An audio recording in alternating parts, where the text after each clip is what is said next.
Kitchen is brought to you by Harvest Market.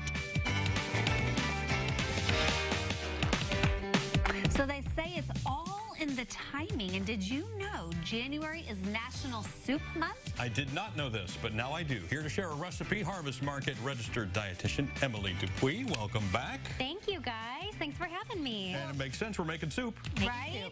And Yes. just in time for the Super Bowl. Yes, exactly. And the super, super chilly weather that we're having.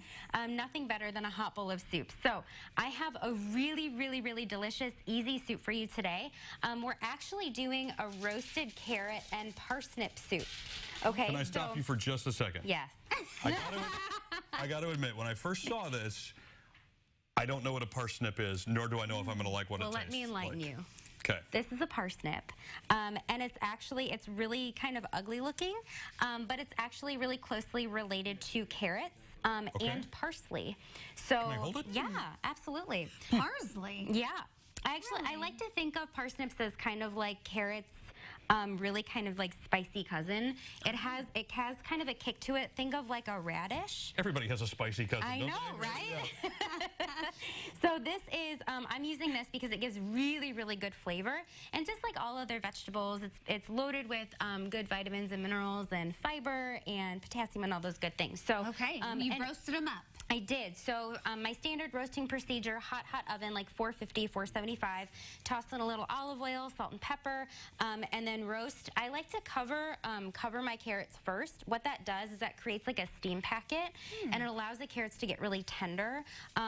Otherwise, if you just left it uncovered, then they would just burn on the outside and be really hard. Well, if you turned the temperature down and left them uncovered, would that work? I still want that caramelization to happen. And when you bake at a lower temp, you're not going to get that caramelization. And that's the brown that you see, the Right. sugar, the natural sugars in the vegetables caramelize Well, it. my only question is, I don't like using foil when I Okay. bake. So is there something else you can cover it with? Parchment? Yeah, I don't know. yeah. I would- Newspaper. Probably not that.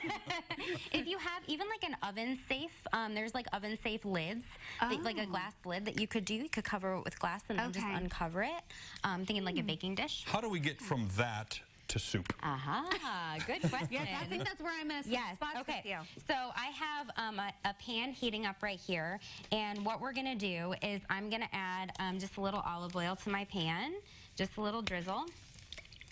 And then we're actually going to add all of these roasted veggies right into my pan, just like this. So I have the parsnips, I have carrots, and I have onion all on here. Okay, you hear that nice sizzle? Beautiful. That's exactly what we want. We want the pan to be hot enough so when the vegetables touch it, it's sizzling hot. All right, so give it a nice little toss. Okay. Okay, and then what we do is we turn up the heat, and what I'm actually going to do is I'm going to create some really good flavor at the bottom of my pan. So when we turn up the heat, some pieces get stuck to the bottom. Those are called fonds, F-O-N-D-S. I thought they were just called burnt. Well, if you do it right, they're the flavor builders Okay. of like, and that's how you do like a sauce or any really good soup. So we're going to turn the heat up a bit, and that is going to help some of those pieces kind of stick to the bottom.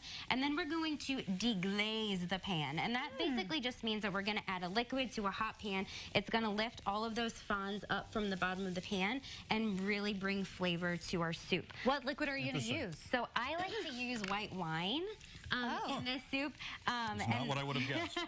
So a lot of times you deglaze the pan with a wine. So if I'm doing like a white sauce or a soup like this, then I'll use white wine. If I'm doing like a pasta sauce, then I'm going to be using a red wine. Okay. If you don't want to use wine, no big deal. Wine basically it adds acidity and it adds flavor. So if you don't want to use wine, you can also use like some chicken stock or veggie stock with a little vinegar added to it. You've got a lot of other ingredients here. Yeah. What else do we have to throw in Okay, here? so once we go ahead and add that wine, when it's nice and hot, we're going to reduce that down to about half. And then we're going to add the vegetable broth. So this is a vegetarian dish, It basically. is a vegetarian dish, absolutely. Can you add meat later? Sure. Some chopped up steak on top if you want to. Sure. So this is, I like to add fresh herbs, and what I do is I make an herb bundle. So this is the poultry seasoning. So this is sage, rosemary, and thyme, and this is just some kitchen twine. And what I do is I wrap it around just like this, and then instead of chopping up all of these little individual leaves, I just plop this right in. Oh, I love that idea. And the flavor just extracts right out. We're kind So of you just forcing take you that out? to put an entire class into like 3 minutes. I know. We apologize, but we're going to have to let you keep working, and Yes. then we'll get on to tasting this and doing the finished product here in a little All bit. right. Yeah, we'll have more with Emily coming up. In the meantime, her recipe is posted right now on CILiving.tv.